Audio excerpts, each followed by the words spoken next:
Thank you. Mr. Nick Weir Williams, moderator, you may begin your conference. Thank you. Good morning, everyone. Hope everyone can hear me okay. My name is Nick Weir Williams. I'm your host and moderator for this session. This is the Society for Scholarly Publishing in association with the American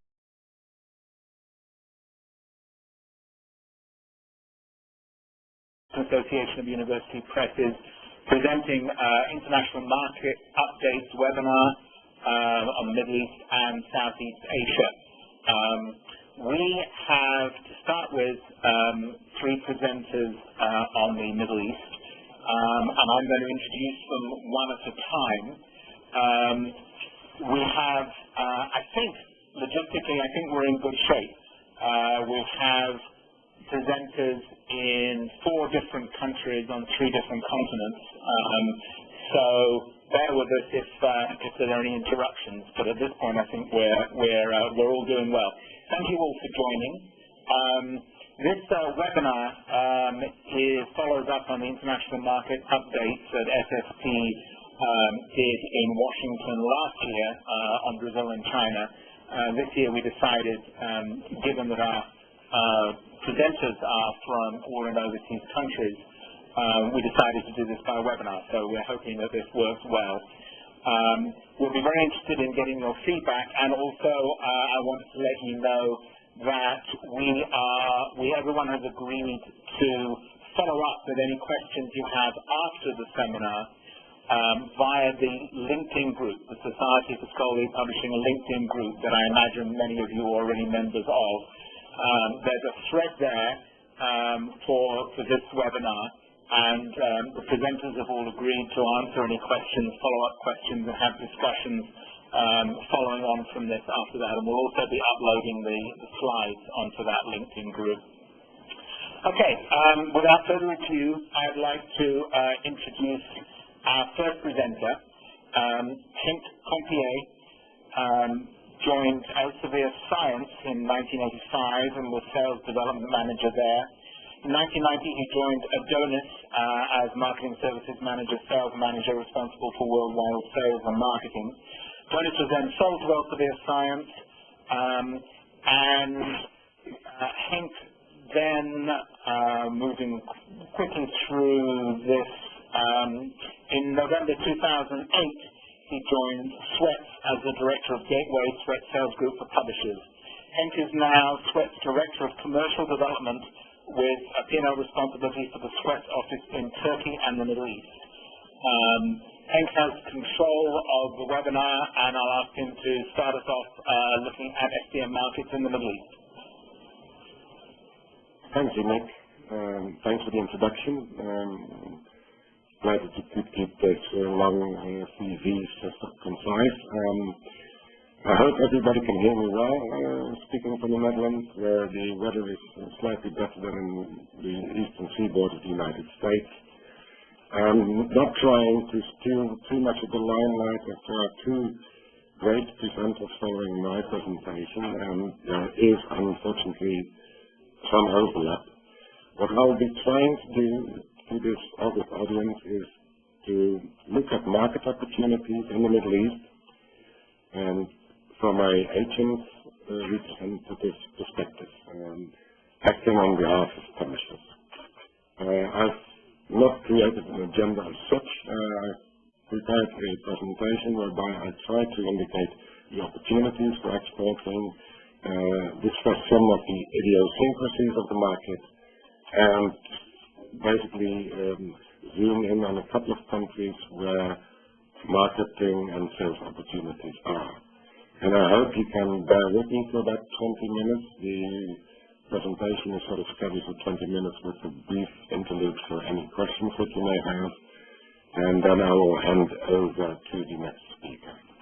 So, in essence, I would like to kick off with a market observation, and that is that the Middle East is often seen by companies working outside of that area as a fairly homogeneous market with a lot of money because of oil and other natural resources. In reality, the market is fractured. There are some countries that are pretty affluent and have a great deal of investment in education and medical services and whatever you have. But by and large, there are markets that are really hard to penetrate because of the scarcity of money. The Middle East, in my perspective, is basically stretching from Iran to Northern Africa, and I know that another speaker has introduced or will incorporate Turkey, which in my company is actually part of Southern Europe. So the numbers that you will see later may differ somewhat from what the next speaker will present. On the Arabic Peninsula, the educational system, which is hopefully of interest to the scholarly publishers that listen into this presentation, is mainly based on the US curriculum, and the others are more on European standard, and there is an overlap there. But what it means is that people are... I need to stop you. I'm getting a bunch of messages that people are not in the conference. Really? Jeremy? No one seems to be... I'm getting a lot of messages that people are not in. They're getting music. Okay. I'll stop there and I will make it even more concise. So can you check with the operator, please? Operator, Jackie, are you there? Some people are in and some people are not in.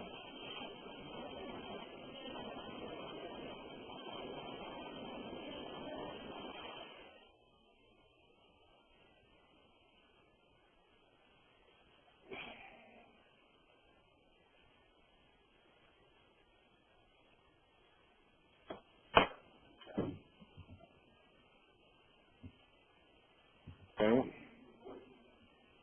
Looks like those who can't hear are in a minority. So sorry, carry on. Okay. Apologies for the interruption. As Nick said, there are some people that cannot listen in. These slides will be uploaded, I believe, to the LinkedIn group, and I'm available for discussion if people do not have the ability to listen in. Let me just quickly move forward in this discussion. That is, the educational systems, as I said, are US or Europe-based, which means there is an acceptance of the structure of the content that Western companies can provide. There are some challenges in the market, and the other speakers will undoubtedly have their say on this, but in general, as far as the student level is concerned, the level of general education is lower than the typical Western student, especially with language skills, which means that they usually start the university education by a freshman year just doing English. As you all know, the country has some ethical challenges in terms of corruption, and there is a certain political instability because the countries themselves are usually run by a family or a person that is not democratically elected. However, what you see, contrary to a number of other areas in the world, is that there is huge investment being done by the various governments, especially in the educational market and in the medical segment, mainly to do with the fact that since 9/11 it is harder for students and even tutors to obtain visa for education or for medical services, and various countries have then decided to copy the US and European educational health systems in their own countries and spending a great deal of money on the bricks. There will be some speakers that will highlight this later, but there is a lot of money being poured into the infrastructure. The money that is being poured into obtaining content follows that a little later.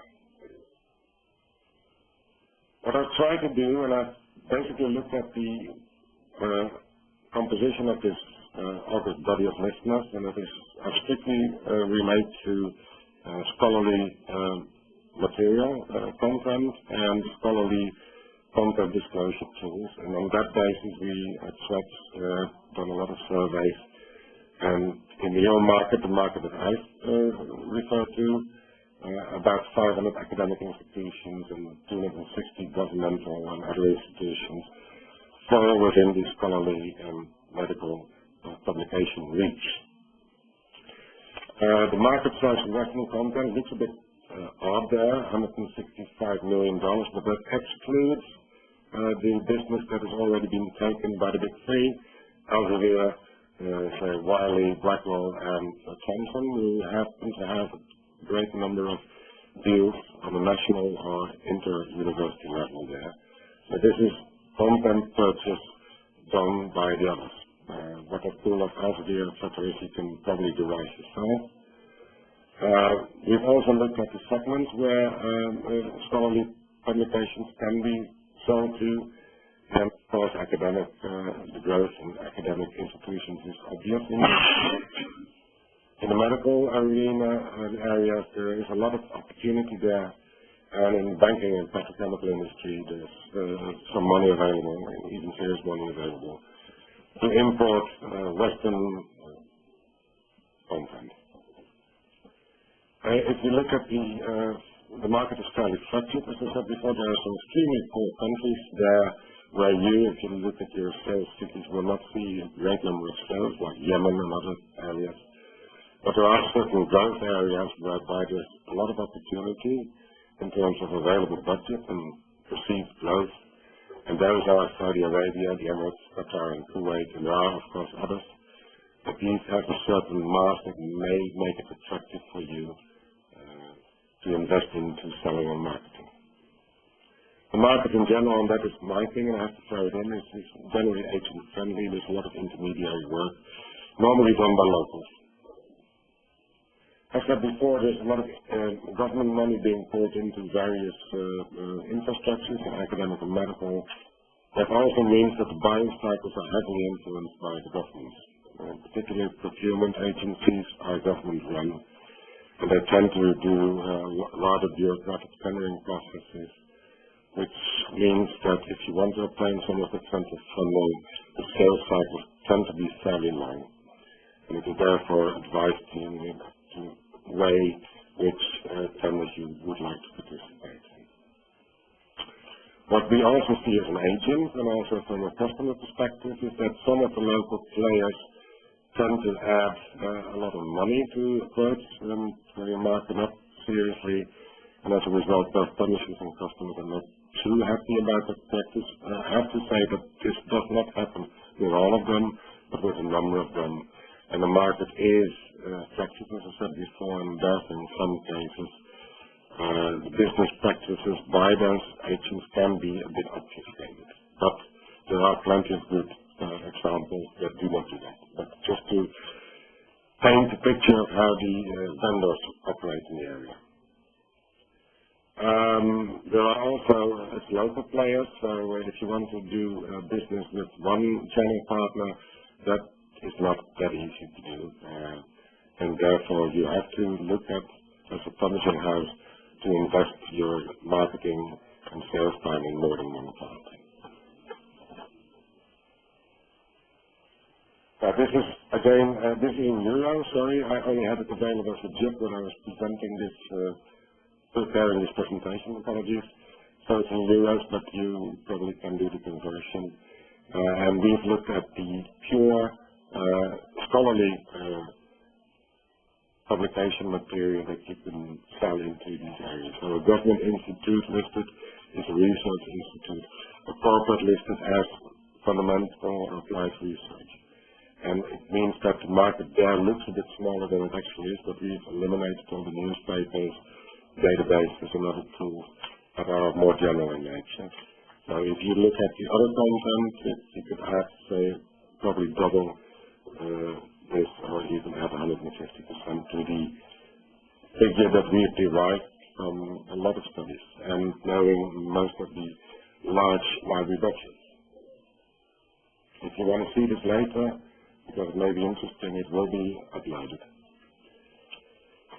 What I'm also trying to do in a short time frame is to focus on some of those Middle East markets that may or may not be of interest to you, and to show what is how it is structured. One of the larger markets in the Arabian Peninsula, the largest market, is Saudi Arabia. It's not the most affluent country, they're still paying us Gulf War I, but they are investing substantial money in the educational system and in medical facilities, hospitals and HMOs. So what we've tried to establish here is look at, say, internet use, and I believe the bill will focus more on the type of content is of interest to those markets. But we have looked at the electronic components because we identified that those markets, especially on the Arabian Peninsula, are rapidly losing most of their content to E. Fortunately, they also tend to keep a lot of print, and it has to do with a number of reasons, one of which is the archive that they tend to fulfill from the print business. But there is a rapid shift in some areas, especially the new institutes that are being established in the Emirates and in Saudi Arabia. It is E only, and they did not even build a library that can accommodate print. So there the focus is on getting electronic content, primary journals, but also databases. We've got about 7 million internet users, and the Saudi government is investing heavily in education to get basically the Saudis up to speed. The reason for that is that they are trying to become less reliant on the foreign knowledge workers that are there, so it is a process called Saudization, processes that also pertain in other areas like Oman and in other countries. And they try to make sure that the high-level management, high-level educational is gradually being replaced from a Western to a Saudi. The medical investment is simply done because it is very hard for them to obtain a visa for treatment in Europe or the United States. So they're also putting a lot of money in state-of-the-art medical facilities, and those are all staffed by Western doctors and Western or Filipino nurses, and therefore the demand for medical content, keeping the medical professionals up to date, is growing very rapidly. It is also a market where the local currency is tied to the US, so even if there's a local payment requirement or local currency requirement, it is fairly easy to fulfill. I'd like to move on to the next market, to the target audience in Saudi Arabia. As you can see, there are 44 academic institutions, a bit more than that, but they tend to be Arabic only, and hospitals and medical institutions, Western style, about 38 to 40, and government and corporate research institutes, about 3. What you see is the library spend, excluding the Elsevier, etc. deals, is about 63 million in 2009 terms. And now, and that is again derived, of that 63 million leftover money, it's about split 60 on Arabic and international literature, and it has to do with the fact that this pertains to print. In electronic, there is no such thing as electronic Arabic content, or very little. You can easily add another 63 to 100 million for those markets for the electronic component, and that is strictly Western literature. There are some accounts there that you may want to look into. One of which is a consulting. It is ad hoc and controlled by the government procurement office. It's called the Saudi Academic Consortium. It's a bit of a fickle one, but if you are to do business there, then my advice is to make sure that you get acquainted with that consulting. Now, the Emirates, often seen as a big pot of money, which it certainly has a great deal of, is a small country, and therefore of the 4.8 million people that are currently living in the Emirates, about 4 million are expats. Which means that despite the fact that they have huge amounts of money available, it is all being poured into construction of special cities and so forth, and they are building up their educational system because there's some competition with Qatar. Aaron will speak a bit more about the Qatar Foundation later. But in reality, it means that the amount of content that you can sell there now is fairly limited, although there are quite a few academic institutions that are being set up, including international schools. The fact remains that those international schools at this moment operate under the auspices and therefore under the library services of the US counterpart and the European countries. What I'm saying is that the market at this stage is fairly limited, but it increases about 100% to 150% each year because of the graduation process. First, Western universities are now finally producing graduates, and therefore the requirement, the demand for content is growing. Qatar is another example. A very small country, but it aims to be the hub of education and later on of medical services in the whole of the Middle East. And therefore it is built a phenomenal compound under the auspices of the Qatar Foundation, of which I guess Arend will speak later, where they host prestigious, mainly US universities such as Yale, Cornell, and Texas A&M, and so forth. And there they spend a great deal of money on building the infrastructure, but also on ensuring that the curriculum is matched completely against the US or European curriculum, which means that there is a growth in demand. But as I said before, like the Emirates, a number of those institutes are still using the US library services, and therefore the amount of money that they currently spend is limited, but they are poised to growth. The second bit is that the Qatar Foundation is also building a central library, and that library will fund all other research, and they have some money which have been budgeting for 2010 and 2011. So there will be some serious money in Qatar available hopefully next year. We're building one of the most gorgeous libraries on the planet, designed by a fellow countryman of mine, Remco. In essence, again, this is the third largest country in the Middle East, and as you can see, it's 2.7 million people only. But they are right now, after having gone through a serious budget dip, they are looking at investing again in their educational system and in their medical services.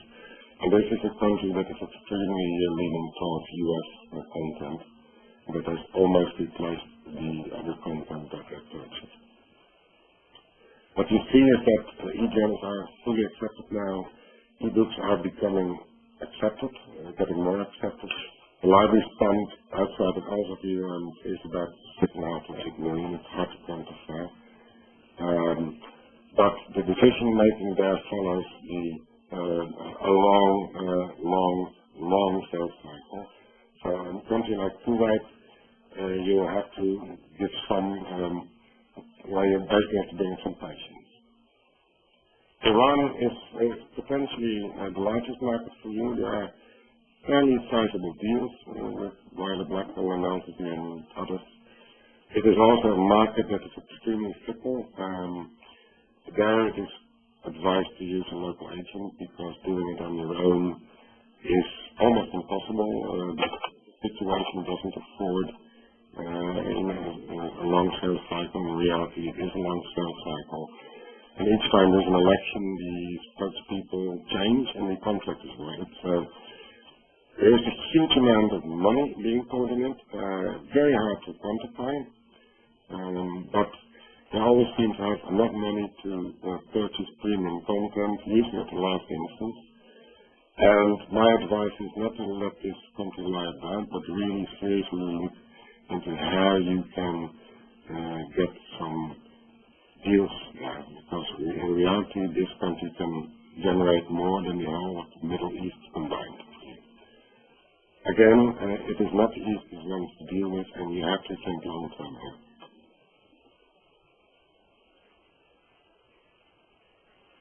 The opportunities, and I'm repeating myself, and I'm trying not to tap into the next speaker's presentation. The academic market has a good growth potential in journals, specifically the electronic components of these and e-books, and there's also some growth potential for the tools that you perhaps sell or give away for free in disclosing or harvesting the information contained in your valuable content. The medical market is a very high growth potential, and that pertains to e-journals, e-books, and databases. They are not investing much in paper, and this is again an aggregation. It's not completely true in all markets. The financials and banks, that is a third market area, especially for economics and business publishers, and they are investing heavily there because two countries, Qatar and Bahrain, are fighting to become Islamic but also Western banking in Asia, and therefore they are investing heavily in know-how and brains, and they are actually hiring quite a few high-level Western specialists there. My suggested first focus, as said before, would be Qatar, Saudi Arabia, and the United Emirates, and in Kuwait. And I've quantified this, and this is it's not too confidential, but you can expect growth because of some investment that they're doing in new universities. And I believe one of my co-speakers is in Riyadh right now, and he can tell you that it's the biggest campus on the world currently being built between the airport of Riyadh and the actual city. Plenty of money available. The upside and downside of selling there, well, the upside, of course, is that there is room for rapid growth, and most of the mature or saturated markets are either leveling out or shrinking. But we identified and saw that some publishers set up a joint venture with either an agent or a colleague or peer, and they just grew their business. They're just setting up shop by about 200% in 1 year. But in reality, if you invest in there, and you compare your current sales sheet or marketing expenditure, you can really grow double digit without too much to do.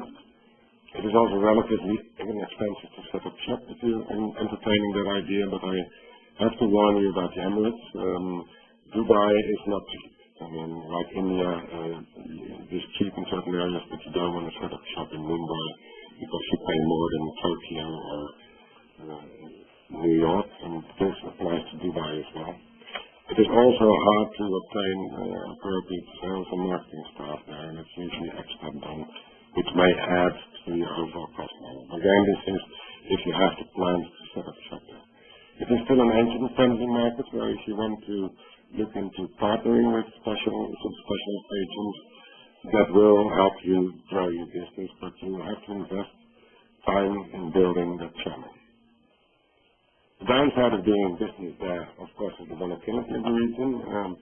This is not jokingly, that region is extremely volatile politically, and the business follows the tide there. So if the level of aggravation goes up, the business will ebb. If it is relatively stable, your business will boom, and it means that it is very hard to predict what next year will bring you, but by and large, if you have the time, it will be pretty lucrative for you.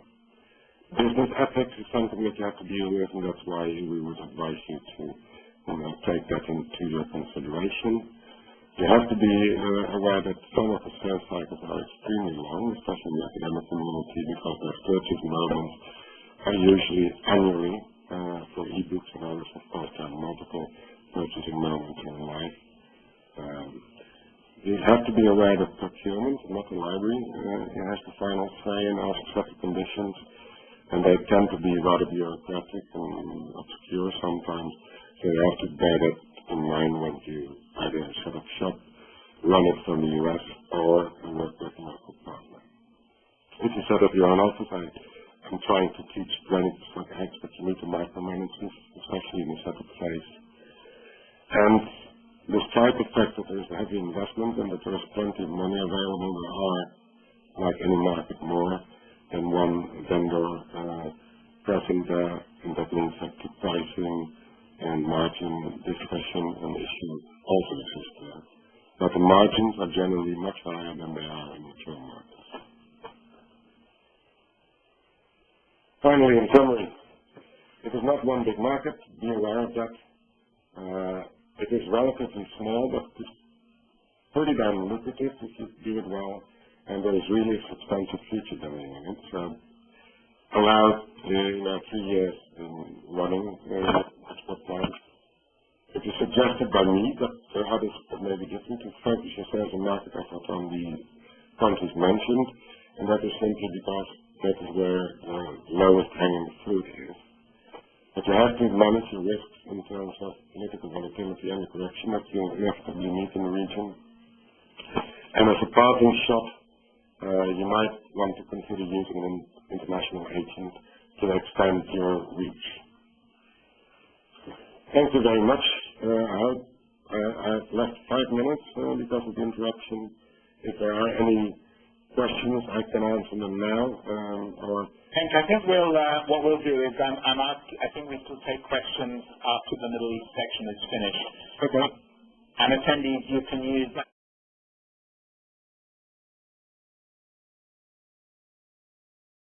I think the easiest thing to do is to use the chat feature to ask questions. If you send them to me, then I can pass them on. Okay, what I will do now then, Nick, I believe that you want me to make Bill Kennedy... I'm doing it. Oh, you could do that, sorry. Thank you. And so I am passing control now to, thank you very much, Hank, that was excellent, to Bill Kennedy.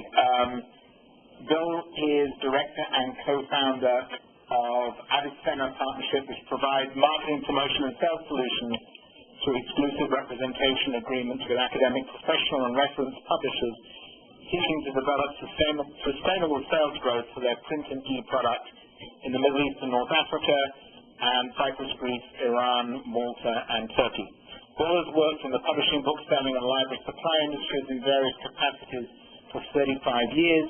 He made his first trip to the Middle East in 1979. Bill created Avicenna Partnership in January 2003. They're located in Oxford, UK, and between him and his business partner, they spend over 200 days in the territory every year. And Bill is now in Riyadh, I believe in the Sheraton, which is a great deal warmer than it is in New Jersey. Bill, you should be presenter, and everyone should be seeing your first slide, and you should have control now, if you'd like to take over. Fine, many thanks, Nick. Just to preface my slot here, Hank's presentation, I think, covered largely journals and databases. Mine covers largely scholarly and academic books in predominantly print rather than e-format.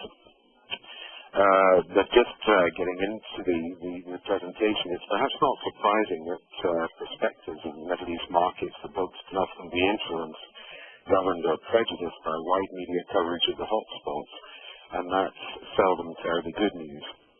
Attention to the Middle East market for scholarly and academic books is arguably de-emphasized because of this, and its scale compared to other regional markets globally, and it's sometimes viewed as problematic, disproportionate to the sales value generated for publishers. As Henk has mentioned, how do I click this down, Nick, please? You should have control of it. You should just be able to... I don't know. There we go. Okay, got it. Thank you.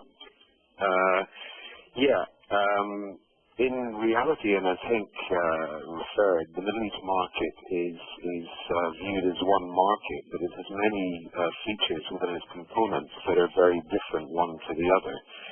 And whilst flat may be the new growth, the Middle East most certainly is worthwhile for academic and professional books, for scholarly books. It's a growing market where books are treated and traded with respect, and as products which possess a significant intrinsic value.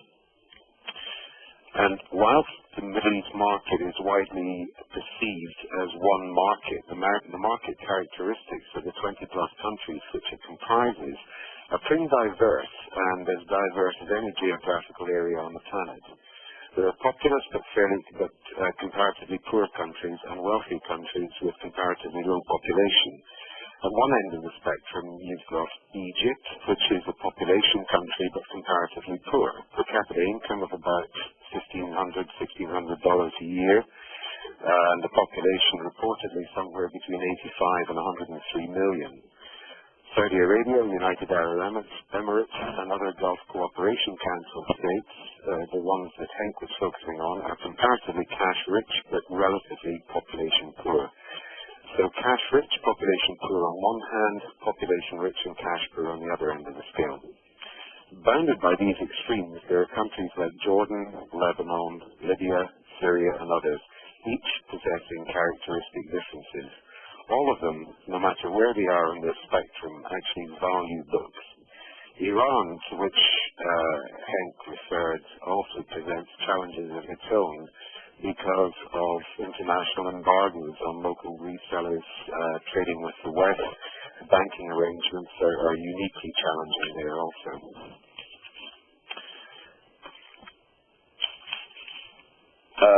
Just a brief overview of what actually happens in the Middle East in terms of tertiary education. There are well-established and mature institutions, such as the American universities of both Cairo and Beirut, and these compare very favorably with equally prestigious institutions in the West. Newer and well-endowed and privately funded institutions throughout the region have burgeoning enrollments. Partnerships with and accreditation by American, UK, European, and Australian institutions have led to the development of a further breed of academic institutions, many of which are located within dedicated academic zones or cities. Qatar, Bahrain, Kuwait, UAE are exemplars of that. Saudi Arabia is also witnessing this explosion in education generally, with the tertiary sector developing rapidly.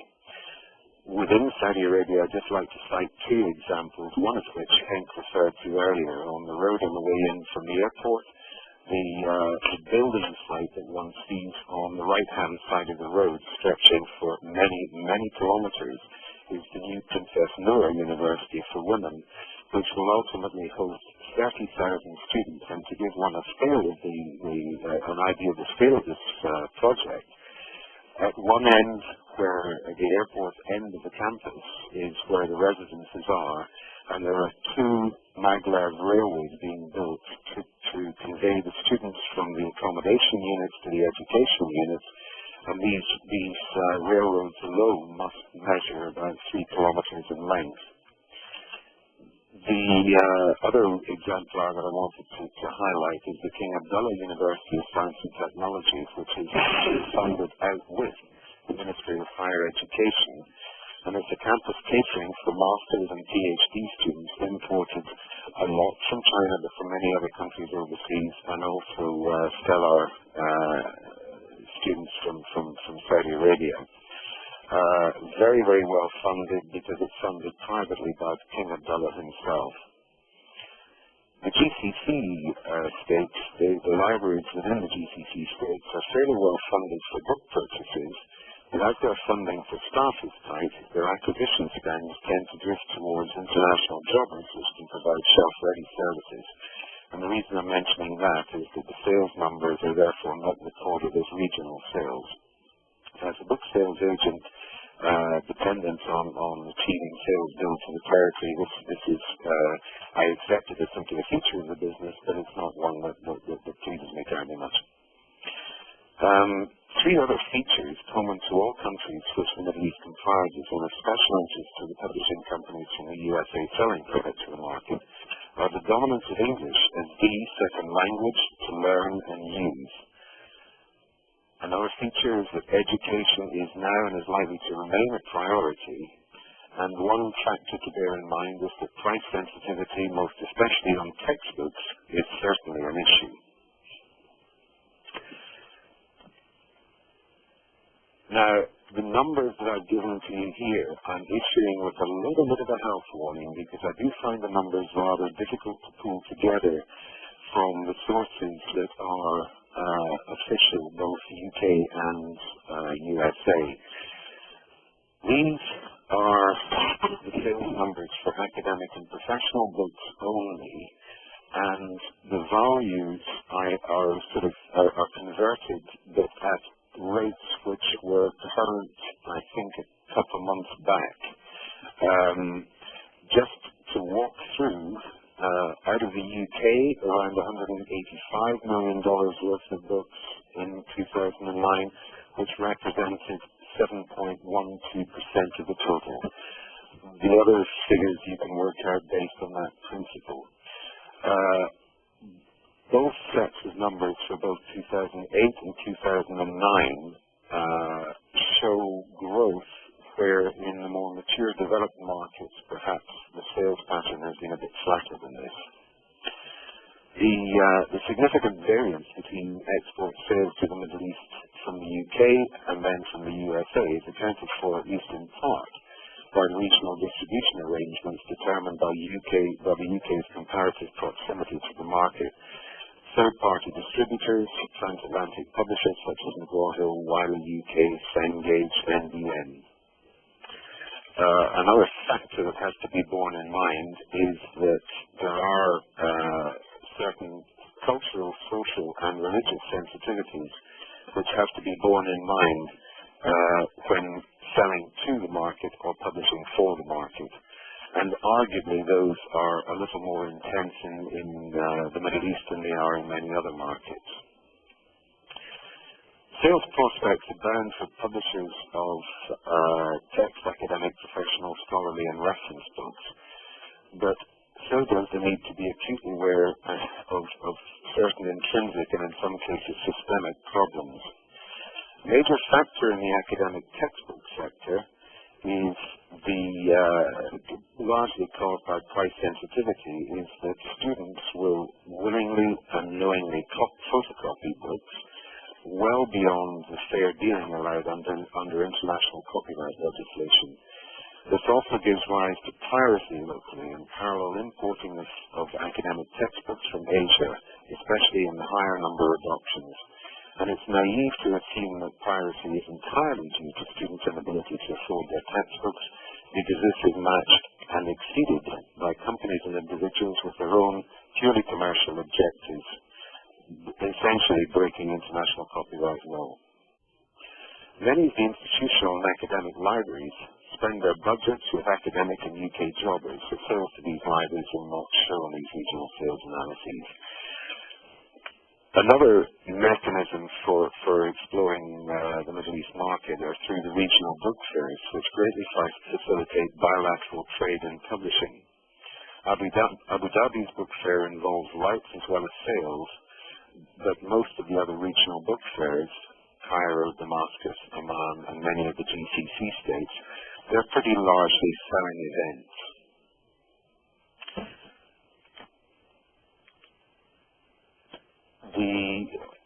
The volumes are undoubtedly increasing in terms of book sales to the Middle East. We've noticed this pretty well across the board with all of the publishers that my company represents. So as print sales increase in times which are pretty uncertain in the more mature developed markets, e-sales are also increasing dramatically, but they don't appear to be matched by an attrition in T-sales. And I would qualify that with the word yet, because I do believe that will ultimately happen. As with most of the markets for books, publishers do face challenges and difficulties in selling to the Middle East, some of which are unique. However, consider for a moment the challenges and difficulties faced by the Middle East distribution channels and publishers. Through a shared objective of the business to be transacted to mutual benefit, rising to and overcoming the challenges and difficulties is not only realistically achievable and rewarding, but it's also rather enjoyable, because in pretty large part, doing business in the Middle East adopts a traditional business model of people doing business with people, and that's probably as true in the Middle East as it is in any other part on the planet. So rounding up, I would suggest that exploring the Middle East market is one where you really want to do a lot of homework in terms of the local resellers, the information that's pretty widely available regarding the potential market, with textbooks, an alert on piracy and photocopying, because this is a systemic problem in many parts of the Middle East. I have come across examples which I have passed back to publishers. I have to say, disappointed in the results that have followed on from that, because many of the publishers have simply decided not to pursue these pirates. Strong moves are now being made by the UK Publishers Association and the sister organisation in America to try to nail some of these guys, and it's meeting with some success. But just to sum up again, a widely disparate market, population poor and cash rich on one hand, the converse true on the other hand, and an exciting market for books.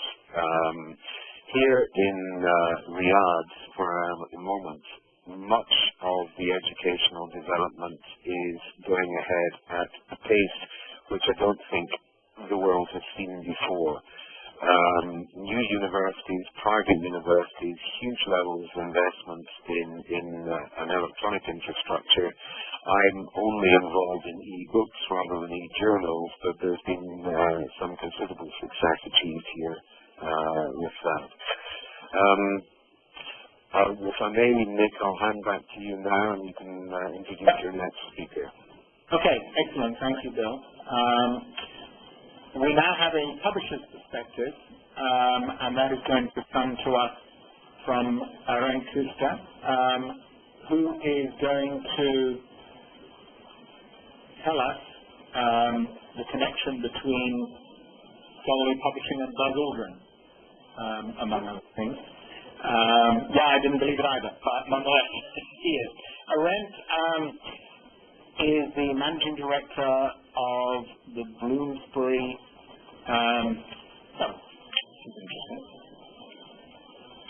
Interesting. I think there are buttons at the bottom you can press. Yeah, you can flip the slides. Yeah. Yeah. Rent, I am making you presenter, so you should now be presenter and can flip. All right. I can. Hello, everybody. All right, I introduced you. Aaron was Business Development Director at Bloomsbury Publishing, and then started up to set up the Bloomsbury Qatar Foundation Journals, which I believe launched yesterday. He's been in publishing for 25 years, the last 15 in academic and professional publishing. Prior to Bloomsbury, he was my colleague, where he was at the Publishers Communication Group, which is part of Publishing Technology, developing sales and marketing strategies for STM publishers around the world. And I will pass this over to Aaron, who, as I say, will tell us about Buzz Aldrin. Okay. Hello, good evening, and or good morning, wherever you are. I hope you can hear me. Nick, when you can send me a message whether I'm coming through, that would be great. Yeah, you're fine. You're doing fine. Wonderful. Lovely to kind of virtually see you all, and I would also like to thank you guys very much for not having to fly all over the world at this time. Unfortunately, I don't have the stamina of Buzz Aldrin, who I spent the last 48 hours with, and I will allude to what is happening there later on. He actually was in Atlanta at an appearance on Saturday, flew to JFK on Sunday morning, spent a day in New York, and then him and his wife, of course, flew all the way to Qatar, arrived Sunday night.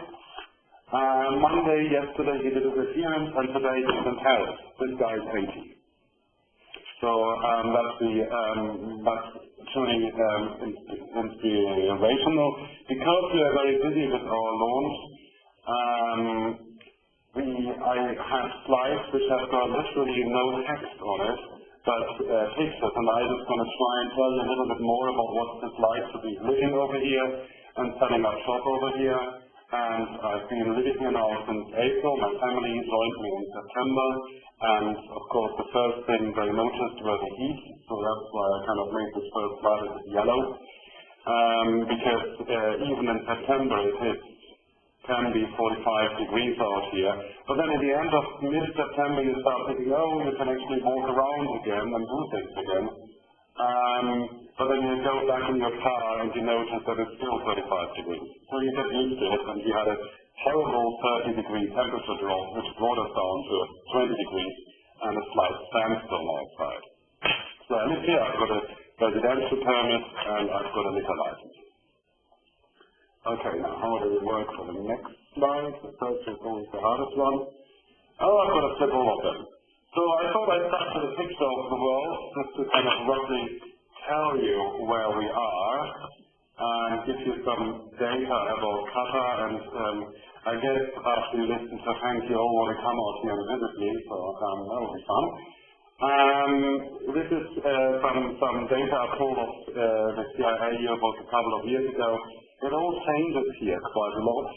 Qatar has got 1.4 million or 1.5 million people who live here. They want to grow. They've got ambitious plans for 2030 and want to double the population. So this population is a little bit down on what it actually is. The actually local Qataris are about 400 to 500,000. So it's a very, and I would say of the million plus expats, you have about 3/4 of those are migrant workers who are building houses, who are helping us with the houses, who are doing all sorts of stuff. And then you get another quarter, of which slightly over half will work in oil and gas. And then you get a small amount of people who do stuff like we do, and they are growing. They're growing by numbers quite a lot through the research that's starting over here. But it is essentially a very small market, a very small country where you actually know everybody in the end as well.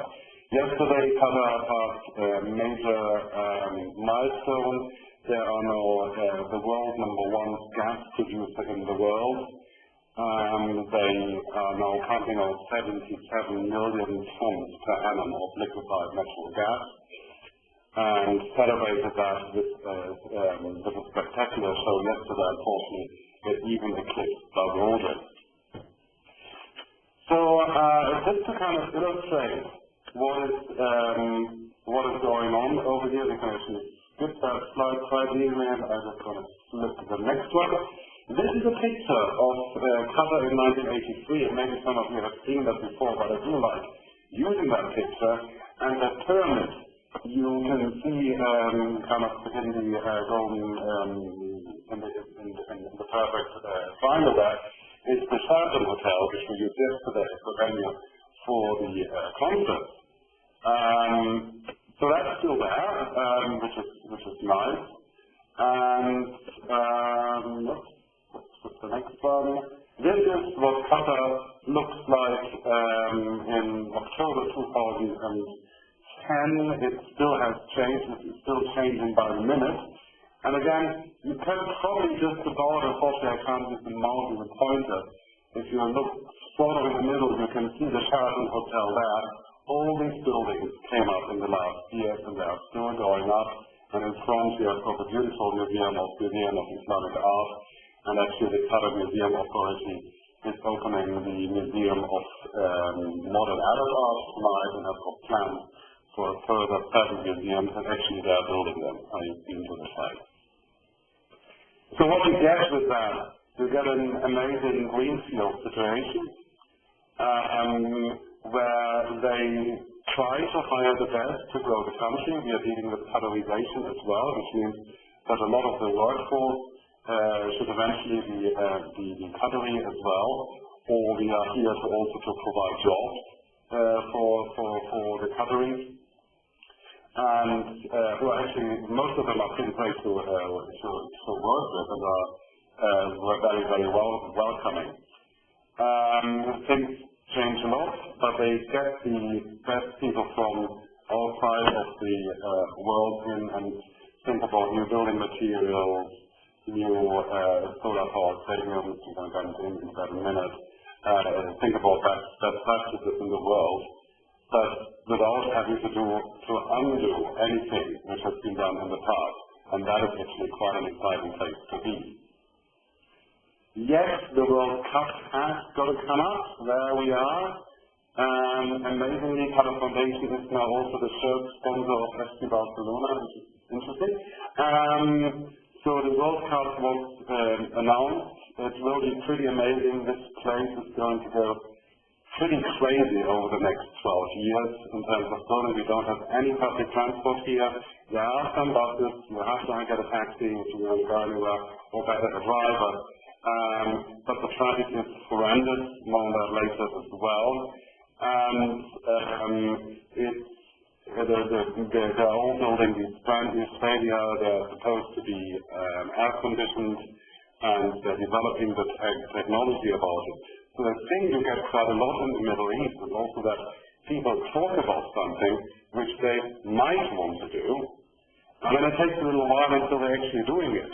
The exciting thing, and I get that every day when I go to the office here in Education City, is that they're actually following through and they're delivering this stuff at the moment. So no presentation about Qatar Foundation can actually happen about this very interesting woman. Sheikh Moza bin Nasser al-Misnet is the chairperson of Qatar Foundation. She is also the second of the three wives of the Emir. And she has a mission and created Qatar Foundation nearly 15 years ago for education, for community development, and to start to prepare the country. It has got LNG resources for the next 114 years, but to start to develop the country into a knowledge-based economy. And this is the role of Qatar Foundation. It's not a state organization, although it's very close to them. And they're doing some interesting, unusual stuff here. I've been to the Doha debates, where they're debating controversial issues, like do people prefer money over democracy, and then the audience in the end vote, completely uncensored. It comes on the television, and you question those fundamental questions when you are over here. I mean, the whole WikiLeaks story, when people go and say, oh, did we hurt anybody? Well, it is a volatile region, and it can hurt us over here because we are quite close by. And you also know that your perceptions of things do change quite a lot when you're over here. Well, I thought I'd put another picture of Highness in, which is usually Thursday over here. And this is Her Highness addressing the crowd at the graduation ceremony we had here in, it was in March, I think, March, April. No, actually it was May. And where the students graduated. It's about 1,400 students. It's relatively small in different American satellite campuses. And it was a very lavish and wonderful ceremony to be here. So, moving on from that, this is a slightly older aerial shot of what Education City is. It's in the desert, as you can see. Around me is desert, and even when I go to my house, I've got to drive through a little stretch of desert to actually get there. But you have all those institutions here. You've got a VPU Qatar, a Virginia Commonwealth. You've got a Northwestern University, a Weill Cornell Medical College, Carnegie Mellon, Texas A&M, Georgetown. Then up there we've got the Qatar Science and Technology Park, which acts as an incubator for new research. You've got people like, of course, ExxonMobil and Shell, but also Microsoft and Boeing in there. Then other very exciting development is Zidra, which is actually going up. I drive past it every night. It's a huge endowment in a medical hospital, and actually the whole hospital will be a digital hospital. So all the patient data will be digital. And again, what they're doing is they're starting this from scratch, so we are involved with people like Max Yacoub or Lord Darcy, who restructured the NHS in the UK, and because they're developing the health system from scratch, they can sort of look at what would you do if you would start from scratch today? Would you look at preventive medicine, and or would you look at treating the diseases? And that's all kind of very interesting questions. Also at the bottom there, there's a little man in front of us, that's the Rajesh, or facilitator, driver, great soul we have here. That's the villa I'm currently sitting in. We will be moving to one of the towers next year in the summer. Alright, so let's move. Actually I'm going to go back one slide. And, because I found it interesting when Hans just now spoke about the Central Library, and yes, the Central Library is a huge opportunity, but in the greenfield place where we are over here, what actually is a Central Library? What will they have? What books, databases will they buy? There are still some questions to be answered, which are interesting questions to be had. The good news is that they are building a Central Library, and indeed, it looks beautiful, and I know the site where it's going to go to. The bad news is it hasn't been commissioned yet. But you can be sure that it will be built. The new building for Georgetown, which is only around the corner from here, only took a little over a year to actually go up, and looks pretty stunning. Rem, can I give you a 5-minute warning just to move time to... 5-minute warning, yes. 5-minute warning, fine, that's cool. So just kind of jumping over it, I can flip through it quite quickly actually. You deal with roadblocks quite a lot. You have to be prepared to deal with procurement systems, which are usually set up for buying oil and gas, long lead-in times. Things can change all of a sudden. One saying is that the Arabs actually invented the time, but the Westerners invented the clock. And so things can change very, very suddenly, and you have to be on your guard the whole time. Moving around here, I mean, that's probably one of the biggest challenges is the vehicle of choice of the cutlery, and unfortunately it has some pretty damaging things if you don't use it right. You also have to imagine that a full tank of gas costs about $10 here. You have to do the best thing you can do is to work with local partners who will sponsor you, who will help you to guide you through this process. Because there is a whole sponsoring system here, so actually the Qatar Foundation sponsors me and my family, and it's responsible for me. So whenever I've got to go anywhere, I've got to show my residential permit and show my card, or get a no objection letter. A good book which I would highly recommend to anyone who wants to make business here. I don't know whether it's available in the US. It was pretty shocked when I saw the price in the UK. It's a book called Don't Say No Friday, about setting up and cross-cultural business considerations over here. If you travel here, you just go to one of the virgins in one of the malls and try to get it. It's really a great read, and most of the things are important. The one most important lesson I learned over here is not to have a short fuse. Now, probably I've got my 5-minute warning, so I can't tell you much about the history of Bloomsbury over here, which you might like to hear. But I'm nearly done, so I'm just going to riddle through it. Bloomsbury started working in Qatar in 2008, and to create Bloomsbury Qatar Foundation Publishing, which is a book publisher, and we publish books in English and Arabic, and we also do reading and writing workshops.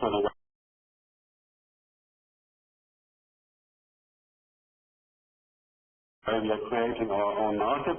Over here, this was the idea of Sheikha Moza herself, that she wanted to feel that the knowledge economy actually needs a publisher.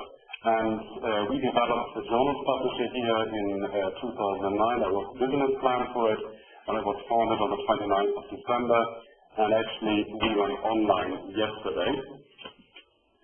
We are working very closely with Esportsphere, which is the Qatar National Research Fund, who funds research with local partners, and really they're spending a lot of money, but research is starting to filter through. It's going to take a while, but some exciting things are coming through. And we went online. That's now back to the Golden story. How am I doing for time? We went online with an Athapon build and Arius powered website yesterday. And as you do, we have some good journals. They are all open access, so we are happy. I'm very happy for you to go to Q Science to come and see what we are doing there. We've got 15 articles. You've got to start somewhere. We've got a pretty good librarianship journal coming up, and we are slowly filling these things with content because we've got to educate the people what is open access, what is scholarly publishing. We will help them submitting papers to you guys as one of our outreach activities. And you really have to educate the market, educate yourself, educate your staff to get somewhere. And what we previously heard about the micromanagement, that's absolutely true. Just rattling over that, Nick, I'm nearly done. We've got a very nice international advisory board for our venture. But again, things are starting from the beginning. Things are slow. It's going to take a while. But wonderfully enough, Qatar Foundation has got the breadth and the wish to be in there for the long run. This was a picture taken yesterday. We have Golden in the middle. We celebrated this with the annual research forum, which was organized by Qatar Foundation. You have to make these kind of big statements, big investments sometimes in celebrity speakers over here as well.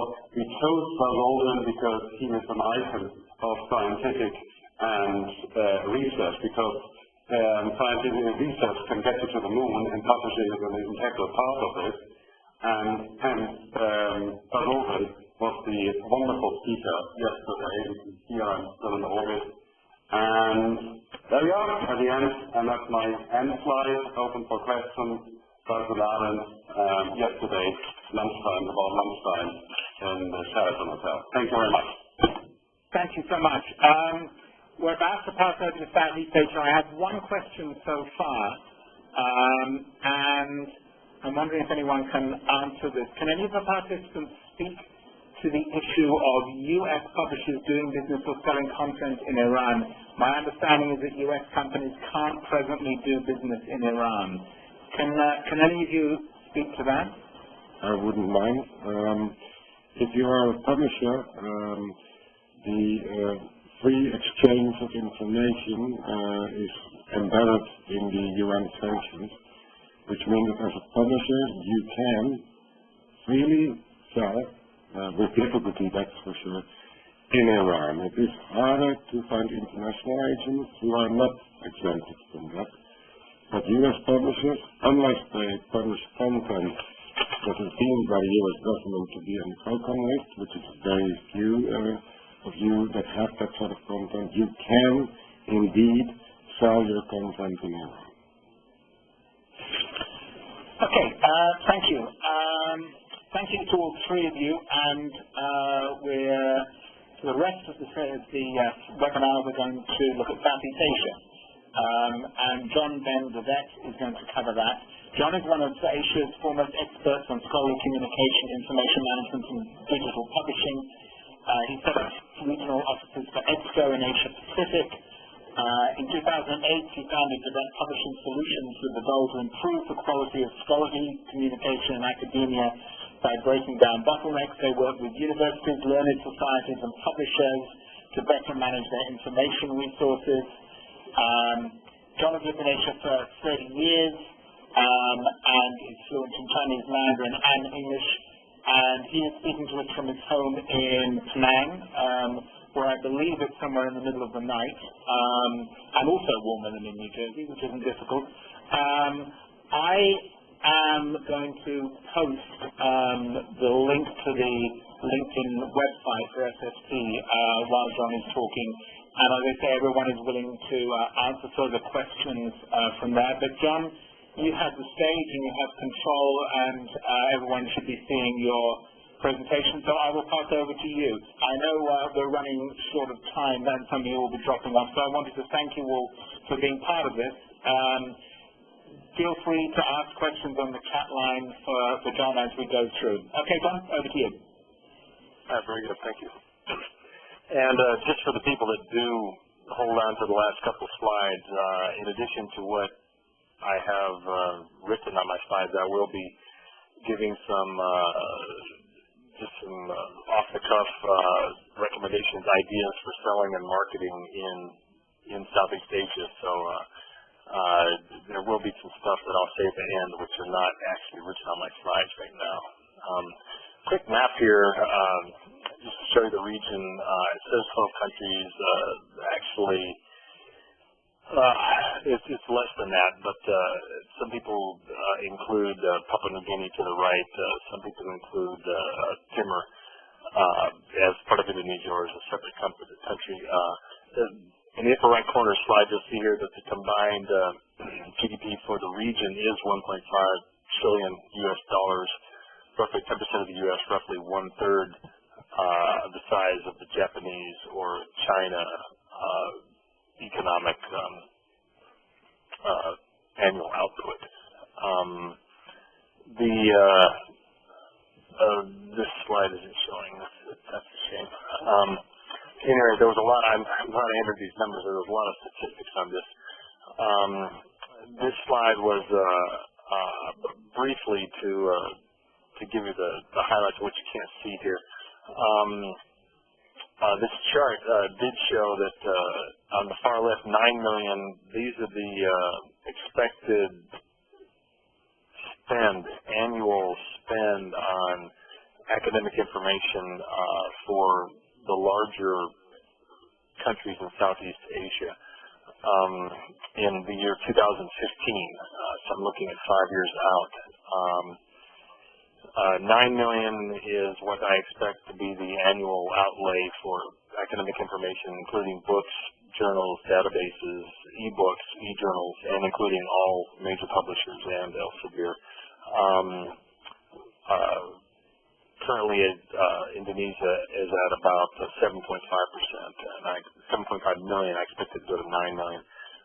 The 16 million, that's where I predict Malaysia to be at in 5 years. 39 million is where I predict Singapore annual sales to be in 2015. And 19 million is Thailand. There's also Brunei is there at 1.3 million, Philippines at 7 million, and Vietnam at 3.3 million. Sorry. If anybody needs, my email is on the first slide. If for some reason Nick or everybody else can't get the actual chart graph with all this information, it was a bar graph. Just email me and I'll send you my original slide. The total sales for Southeast Asia, I predict by 2015 will be 94.6 million. In 2005, I estimated that sales for academic information was 66 million. This year, I'm putting it at 78 million US dollars, and predicting a growth of about 18% more over the next 5 years to reach 94.6 million in 2015, as I just said. The largest market, the largest consumer of information in Southeast Asia, of course, is Singapore. Even though the population is only 5 million people, because of the huge budgets there for research, fully, if you look down at the middle of that, I'm sorry, I'm pretty sure. Okay. If you look down the middle here, breakdown of R&D by spending by sector, education education, almost half, 47%. Private industry is 44%, and pure government spending on research is 9%. Singapore it already has increased the percentage of GDP being spent on research from about 15 years ago was roughly 1.5 to 2%. 5 years ago, it was close to 3%, and the target is to be 3.5% of GDP by 2015. Given current expenses, that's roughly a 30% increase in spending. That doesn't communicate directly into spending on information, but a lot of, as research goes up, research spending goes up, you're going to have a lot more information being purchased. And so I'm comfortable saying that this will be the largest, fastest growing market for consumption of information in Southeast Asia. Specifically looking, I mentioned National Library Board and Hospital Authority because there really aren't any consortia in Singapore. Most of the universities buy their own information. Most of the private research institutes also buy their own information. But the National Library Board oversees all public libraries for all of Singapore, and they do outsource some of the acquisitions for several of the polytechnics. And then the Hospital Authority is a government institution that has a mandate to manage all hospitals. That includes the libraries and the information purchases for these bodies. So if you're interested in selling information to public libraries, the NLB is a good way to go. If you're a medical or biomedical health publisher, the Hospital Authority in Singapore is a good way to go. All right, moving on to Malaysia. You'll notice, if you notice, that the GDP per capita at Singapore is well over $30,000 US. Malaysia is only 10% of that, and the average GDP per capita in Malaysia is only $3,000, and it's the second highest in Southeast Asia. Thailand is about 2, and it's much lower below that. After that, fully half of Southeast Asia, the GDP per capita is at 1,000 or less. And so you have some very, very poor countries in Southeast Asia. What's interesting about this country is number 3, their Bumiputra law. By law, the government, this is sort of an Equal Opportunities Act that the government wrote 40 years ago.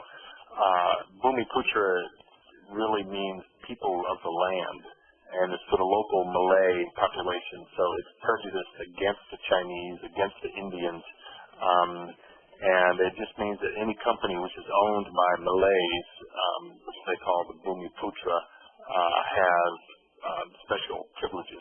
In this case, the government requires that any government-funded institutions, including universities and research institutes, when buying information, books, journals, databases, if that information is available from a local Bumiputra company and the price of that information is not more than 10% above the price of a competitor, the lowest competitor, then that government institution is required to buy it from a local Malaysian company. And in situations where the Malaysian company, the Malaysian university does buy information, say from an EBSCO or a SWET or direct from, I think it's okay if they buy direct from a publisher, from the publisher, but if they're buying through an agent or through a book jobber or a middleman, if a Bumiputra company can produce evidence, it can result in a court case, it can be fines, and it can be a problem. Because of that, it's better off to just go ahead and take the bull by the horns and find a reputable Bumiputra company to work with. And if you want to sell information in Malaysia to universities, government institutions, you're better off from the beginning working with a local Bumiputra company. For your reference, UKM, University Kebangsaan, Malaysia, was the premier, let's see, Kabung, something like that, yeah, there's a G in there, was the premier university, but in 2008, University of Sains, SAINS, Malaysia in Penang was actually awarded APEX status, which means that it's supposed to become the premier research university in Malaysia. None of the funding for other universities was cut, but the funding for USM was increased. And the goal is to get USM to be a top 100 university institution in hopefully in 10 years. But so there is the budgets at USM for information have increased greatly. How are we doing time here? Okay, I need to hurry up. Thailand, I've given you the top universities there: Chulalongkorn, Mahidol, Thammasat, Silpakorn. Something interesting about Thailand is there's an increased emphasis on agriculture of the country. The king and the country has decided that Thailand, if they're going to compete in the world markets, their strength should be agriculture, and so there's an increased interest there. So if you're a publisher and you have anything dealing with horticulture, agriculture, those areas, there'll be interest in your materials in Thailand. Another interesting note about this market is that the smaller libraries prefer to pay in Thai baht. I'm not going to go into the reasons for that, but the result is it's good to have a local agent. If you don't work through a local agent, you're going to hurt your chances of being sold to local to the smaller hospitals, smaller universities, schools, polytechnics, etc. One thing about Thailand, there's a local agent there which is quite strong, especially for publisher package deals, and they're called iGroup. And iGroup almost has a monopoly stranglehold over package deals in Thailand, and the institutional buyers don't like it. They wish there were more options, but that's kind of the nature of the beast. They don't have to use iGroup because they're so strong. They're the only really local information provider, and so they tend to dominate the market. Indonesia, for most people, is a bit of a disappointment. With 230 million people, it's one of the largest countries in the world, but still their information budget is tiny. I think it's going to be lucky to break 10 million in the next few years. They're highly dependent on outside funding. Really, information purchases depend on a lot on if they're able to receive grants from the World Health Organization, World Bank, Soros Foundation, etc. They're slow to pay. It's not because they're less than reputable. It's just because they don't know where the money. They're not sure of the money, and anytime there's a political change, the budget gets frozen, and so they're not sure when the money's going to come in either. PDII LIPI is a quality institution. It's a top science, the government science research institute. If you're in the sciences, they tend to cover a lot of different areas. It's also the interlibrary loan center for their graft under the table is a big problem in Indonesia. In general, throughout all of Southeast Asia, even Singapore, there really are no consortia. You have some buying groups, but it's not possible to just go to the head of a strong consortia and sell to them and then sell to the entire country, which is problematic. Your marketing efforts, your sales efforts have to be pretty much towards all the major buyers, not just the consortia head. Interlibrary loan is still very common, very heavily used in Southeast Asia. Any business plan, I know this is problematic for online packages. A lot of publishers like to limit how interlibrary loan is done, but just make sure that if you want to try and upsell by selling online or e-content packages, e-book libraries, etc., you really should, from the start, you should have some form of interlibrary loan included in that, or you're going to run into troubles. Graft instruction is endemic, not in Singapore, but everywhere outside of that. You're going to find it. And that doesn't mean everybody. There's in a lot of Malaysian universities it's fine, but Outside of that, it tends to be the poorer the country, the more problems you're going to have with under the table money. And it's not so much illegal copying, or if you look down at the bottom of the slide, it's not too much a problem of IP piracy as it is just greasing the palms of everyone involved in the distribution process. And EBSCO was never able to do that before. And so some people choose to use a local agent and let the local agent deal with it, and sort of turn a blind eye. I'm not going to make any recommendations. That's up to your company to decide what you need to do ethically in that situation, but it really is a problem. For your reference, book fairs are common. Every country has its own regular book fairs. All the library associations are very active, very heavily attended by local librarians. Depending on your business model, whether you like to sell directly to readers, authors, researchers, you can either have a local agent represent you at a book fair or at library conferences. These are both good ways to make your brand to help your brand to be known.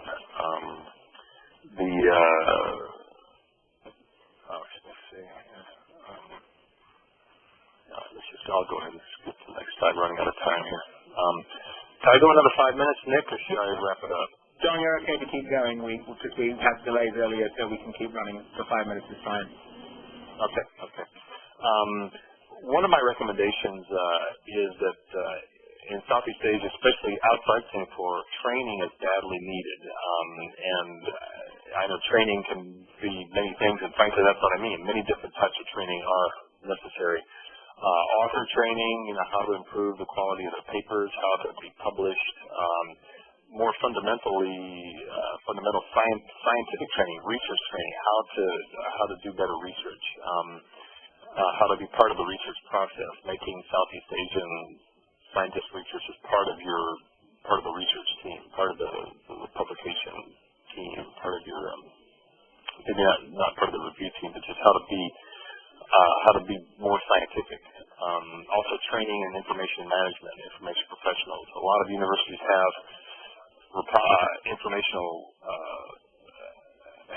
institutional repositories, but they're very poorly managed. They don't do a very good job of managing their data.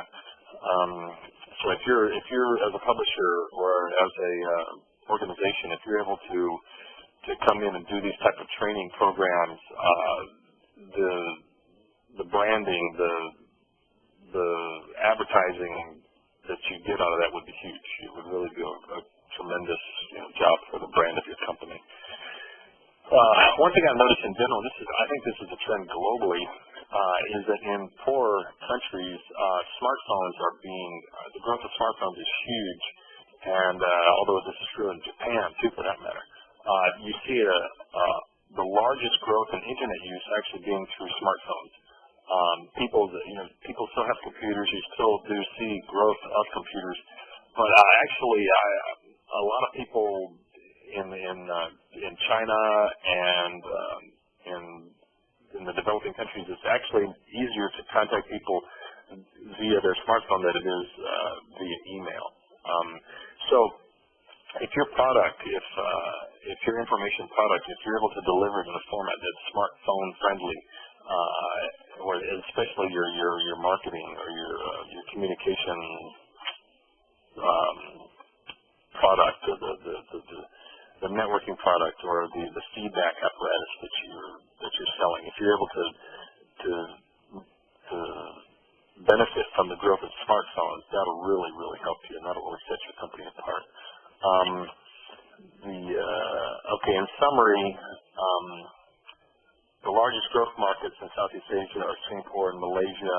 I believe it's possible to do direct marketing to Singapore. I don't believe that you need to have an office or somebody on the ground in Singapore to market to that country. But for all the other Southeast Asian countries, you do need somebody there, either your own person or local agents or somebody there managing the local agents. iGroup has offices in different countries. It's the Thai company I mentioned earlier, iGroup. I know Sweats and EBSCO both have people that regularly visit different Southeast Asian countries. These are all possible, but I think you still need to have a combination of a local agent and a representative visiting them and managing the local agents. And how you do that, it depends on the size of your company and your business model, who you're trying to target. Author training is a good tactic. Beware of unethical business practices. One thing that a lot of people don't realize, a lot of Americans don't realize, is that actually the U.S. government, and this is the value add for you people that are still online. This is just stuff that's not in I haven't written down, but which I think is interesting. The U.S. government is actually spending a lot of money to set up something called American Corners. And these are available at most of the U.S. embassies, but also at a lot of local universities, especially in Islamic countries and also in some poor countries. And it's actually quite possible for you to go to the State Department, people that are setting this up, and have your product made available through the American Corners. The U.S. pays for it, the U.S. government pays for it, but then it gets you into those different countries. That's an idea. If you're interested in doing something regionally, especially offering discounts, you could I know that EBSCO did something very big with the Soros Foundation. You could contact them. Agriculture is huge. Anything related to agriculture in Southeast Asia is huge. CABI, CIGAR, which is out of Rome, is very interested in doing stuff with agriculture in Southeast Asia. Gender issues, increasing the education of ladies, women. I was impressed by what Cold Spring Harbor did. I think Wayne is still online from Cold Spring Harbor.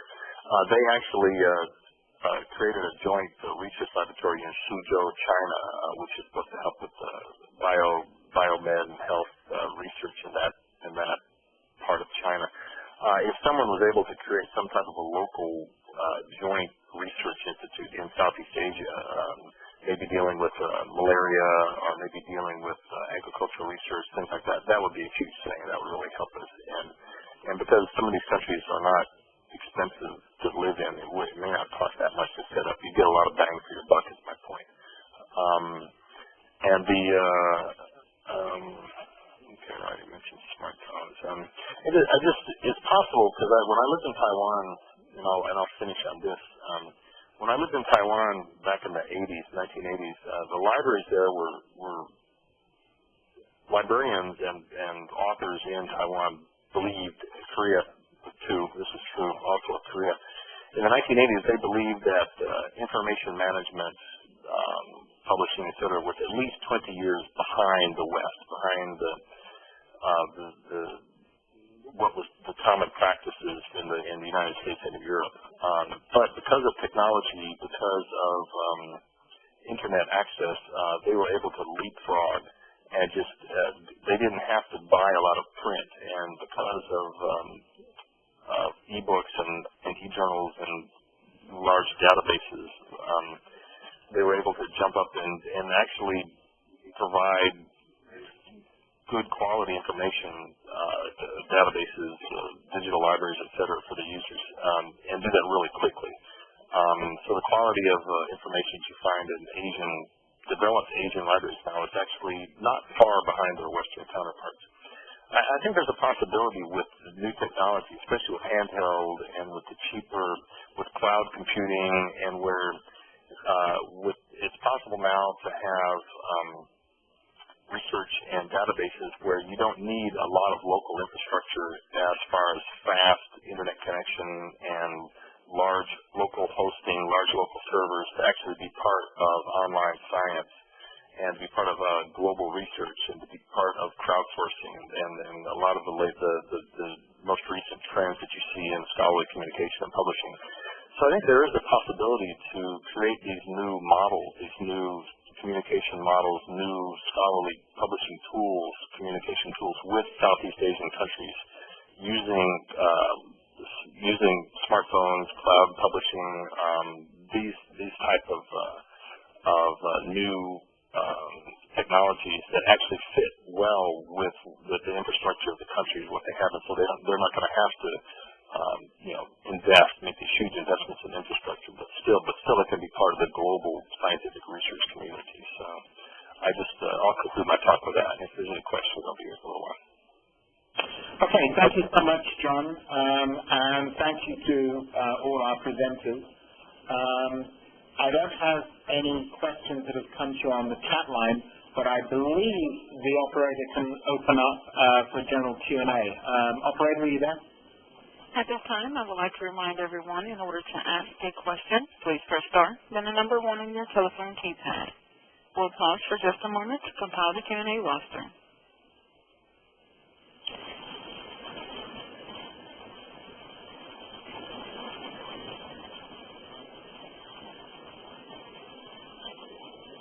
And there are no questions at this time. Okay, then I think we've overrun slightly, but thank you to everyone for coming. I hope you've learned a lot. There's some very promising but some tricky markets there. But I'm grateful to our presenters, to all 4 of you, for signing on at strange hours of the night. And thank you to everyone for participating. I believe everyone who has registered will be receiving a link to the whole seminar, and I also posted the link to the SSP group for anyone who'd like to carry the conversation on. Okay, thank you, and good afternoon, good night.